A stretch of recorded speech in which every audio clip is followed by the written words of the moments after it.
अब आपको राजस्थान के 3 शहरों की तस्वीर दिखाते हैं जहां बच्चों की मौत का मामला सामने आया है। कोटा, जोधपुर और बीकानेर में बच्चों की मौत हुई है।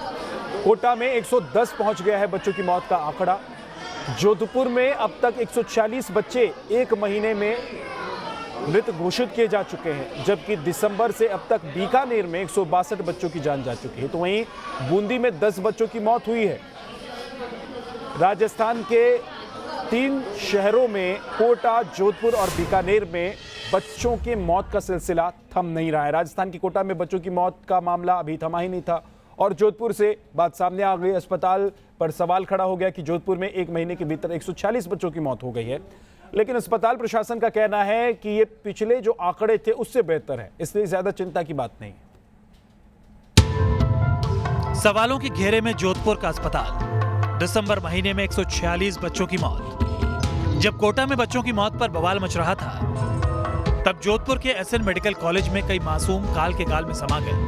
30 दिनों के भीतर ही 146 मासूमों की मौत हो गई, यानी रोजाना करीब 5 बच्चे दम तोड़ रहे थे। और विडंबना देखिए, अस्पताल प्रबंधन को यह आंकड़ा पहले से बेहतर लग रहा है। आंकड़े तो कम ही हो रहे हैं। जैसे मैं कह रहा हूँ ना, हमारा एसएनसीयू जो है राजस्थान में प्रथम स्थान पे है बेस्ट हेल्थ केयर देने में। हर माह 2 साल से हमारा जो एसएन मेडिकल कॉलेज का जो है एसएनसीयू वो टॉप पे रह रहा है। गजब है डॉक्टर साहब की दलील। बच्चे दम तोड़ रहे हैं और डॉक्टर साहब पीठ थपथपा रहे हैं कि उनका अस्पताल राजस्थान में टॉप पर है, और टॉप पर हो भी क्यों ना।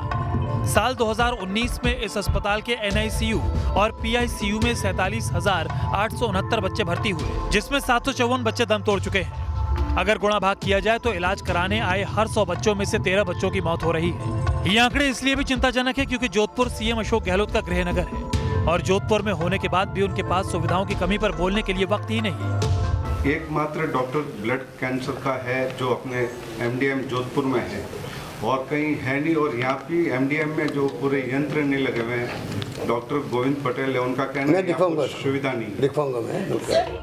जोधपुर का एसएन मेडिकल कॉलेज साल 2011 में भी चर्चा में आया था। तब 30 से ज्यादा प्रसूताओं की संक्रमित ग्लूकोज से मौत हो गई थी। जब मासूमों की मौत का आंकड़ा सामने आया तो बीजेपी ने सीएम को संवेदनहीन बता दिया। जोधपुर के दिसंबर के आंकड़े मैंने किसी एक साइट पर देखा, अब कितनी सत्यता उसकी जांच हम लोग करेंगे, लेकिन 146 ये दिसंबर के आंकड़े उन्होंने बताए हैं। उसकी इन्वेस्टिगेशन बाकी है, लेकिन यदि ऐसा है तो ये चौंकाने वाला है, क्योंकि अशोक जी के पहले के कार्यकाल में यहाँ पर प्रसूताओं की मौत बड़ा मुद्दा बन चुकी है। इसलिए मुख्यमंत्री अपनी जिम्मेवारी से भागते हैं। राजस्थान में बच्चों की मौत के ये आंकड़े किसी एक अस्पताल तक सीमित नहीं है, जिससे पूरे देश में गहलोत सरकार के कामकाज पर सवाल उठ रहे हैं। ऐसे में जरूरत राजनीतिक बयानबाजी से ऊपर उठकर मेडिकल सुविधाओं में सुधार करने की है।